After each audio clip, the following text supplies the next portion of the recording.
Hey everybody, today I will be doing another video, but it's going to be something different. Today we will do a series and parallel circuit, right? And basically what we will do is we will simplify the circuit into, or in other words, we will transform the circuit from a series and parallel circuit to a simple series circuit, right? So as you can see, this resistor right here is in series with the voltage source, right? And these two resistors are R2 and R3 are in parallel with this whole piece, right? Again, R2 and R3 are in parallel with R1 and also in parallel with the voltage source, right? Okay, so step one, right? On step one, we will find the parallel resistance between these two resistance, right? Between these two resistors, right? So how we will do that? We call that R parallel. We call it R parallel with the R with the two little bars like that. And that is going to be equal to this resistance between, okay, so let me state this again. The R parallel is going to be the resistance in parallel, which in this case is R1, R2, and R3, right?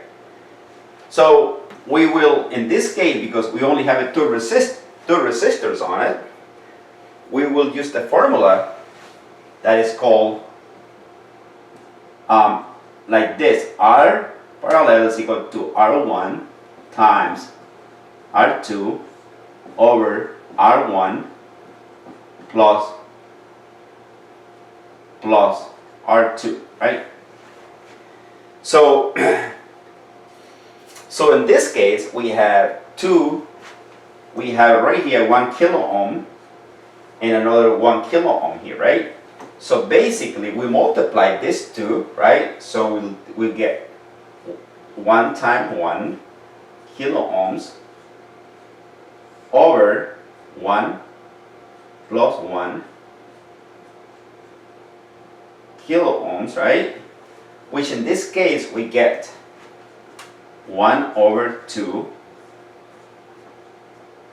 kilo ohms, which is equal to R parallel is equal to, you can say 0.5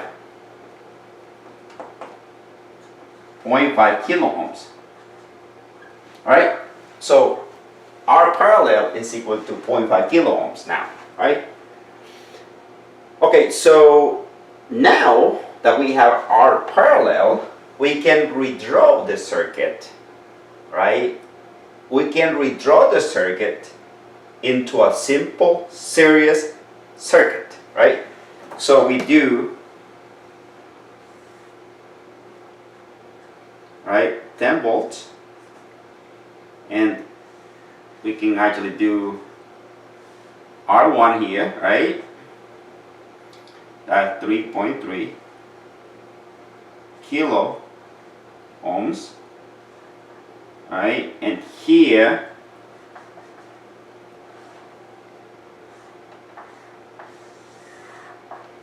we can actually call this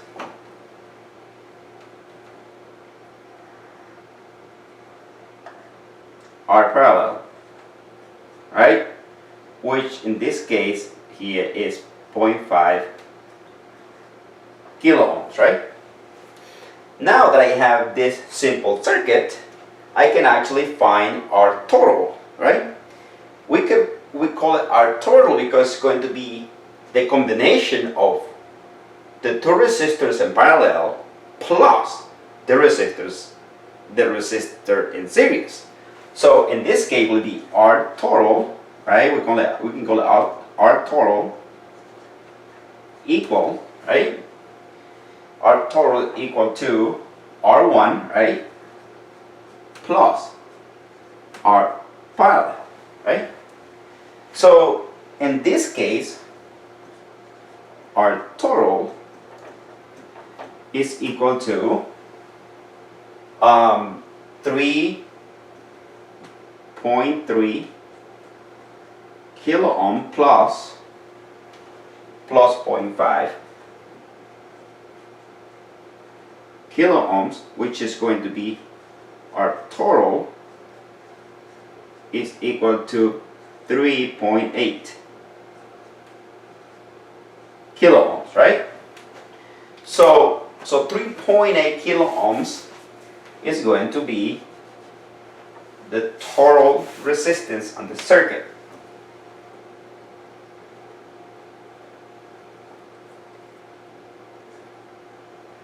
Okay, so now that we have the total resistance, right, our total, we can actually find the current. So Ohm's law states that, I'm not going to define the whole Ohm's law here because I don't have a lot of room, but it's basically, Ohm's law states that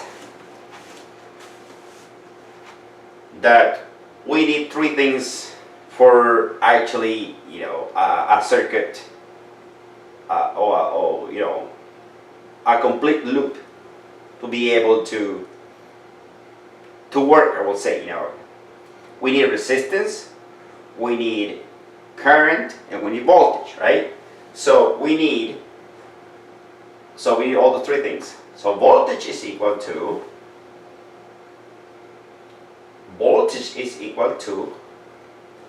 R,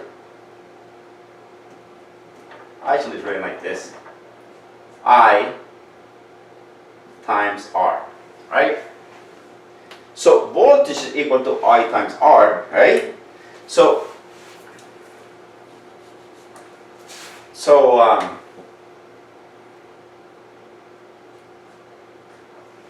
voltage is equal to I times R, and you can think of here, if the resisting is 0, that means that the wire is open, is cut, right? So that means that there's nothing going there, right? And vice versa, there is no current, then there is no voltage either. So basically, that's how I look at the thing, right? Now,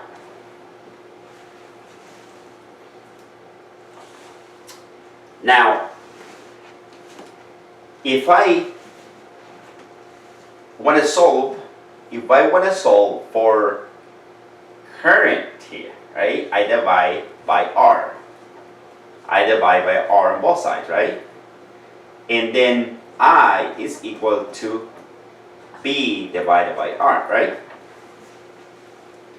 Okay, so if that is the case, so here R is technically R total. We can call that R total, right?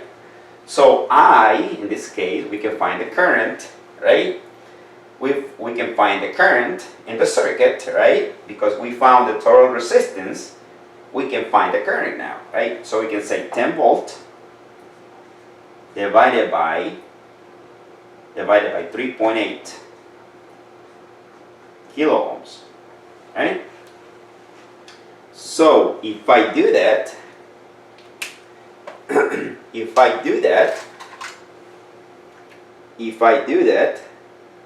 this is 10 divided by 3.8 is equal to 2.63. So I is equal to 2.63 amps, right? And somebody can say, well, why are you getting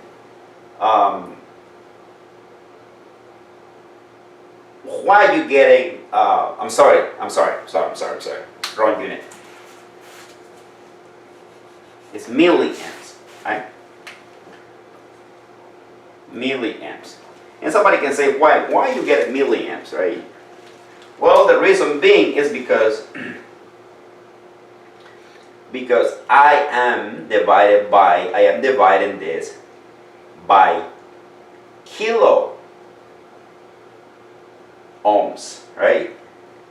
And when I divide that by kilo ohms, if I actually do the normal, which is going to be 10, and instead of having this point, right there, I will have it 3,800 ohms, right? And that is equivalent to 0.00263, right? Now, if you multiply that by 1,000, right? If you multiply that by 1,000,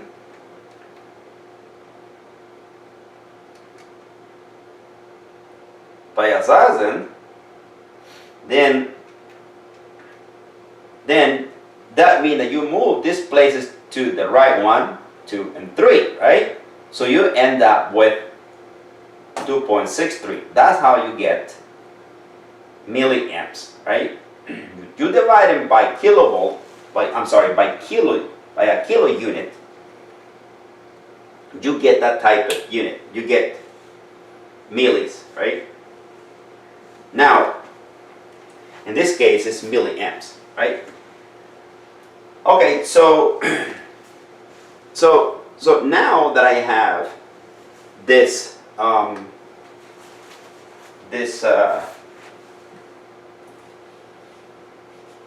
now that I have this current, can I find the voltage drop at that resistor?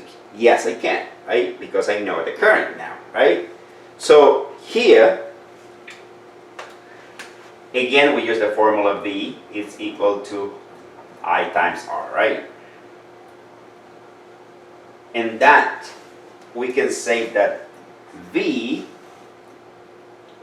R1 is equal to 2.63 times,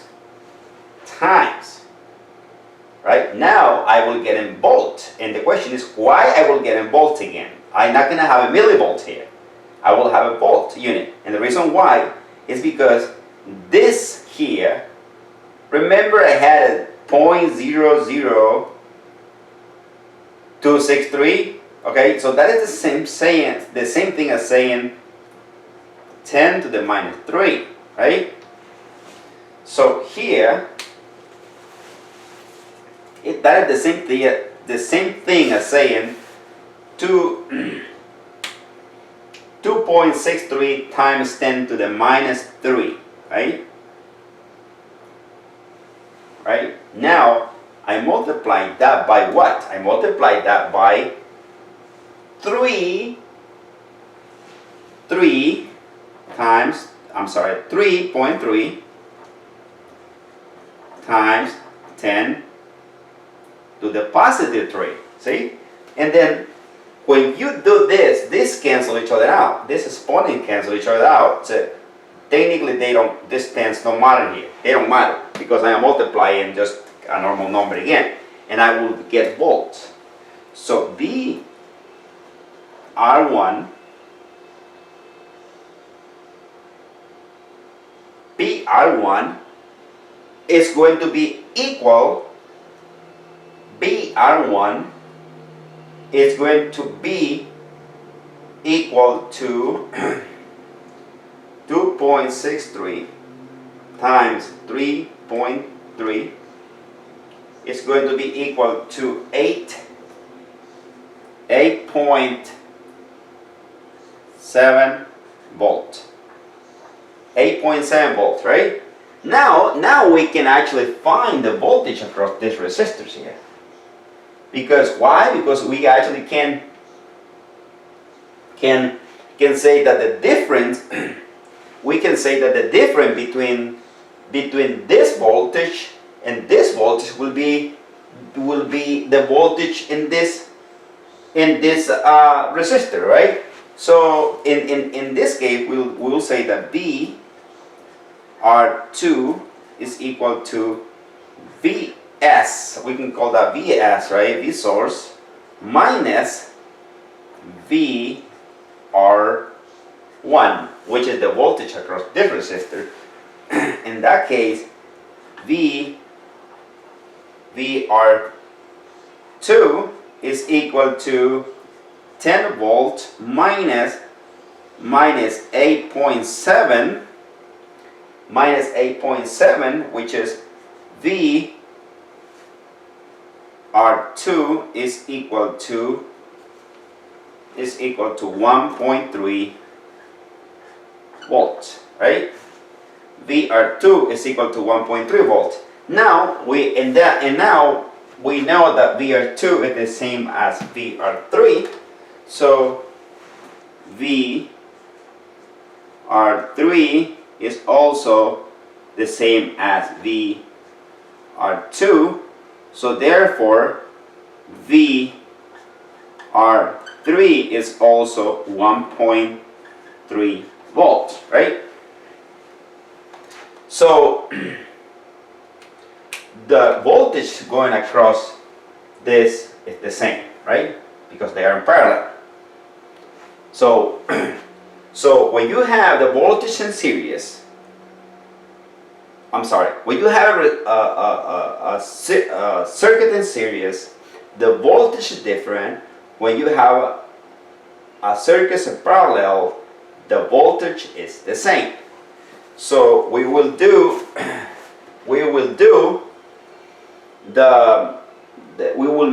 measure the voltage when we do the hands-on, right, with the circuit board, and also we will measure the resistance, and probably we will measure the current, right? I will have to find a way how to do it so you guys can see it, and how I place the voltmeter across the resistors to get the voltage in these points, and also hopefully I will be able to do also the current, right?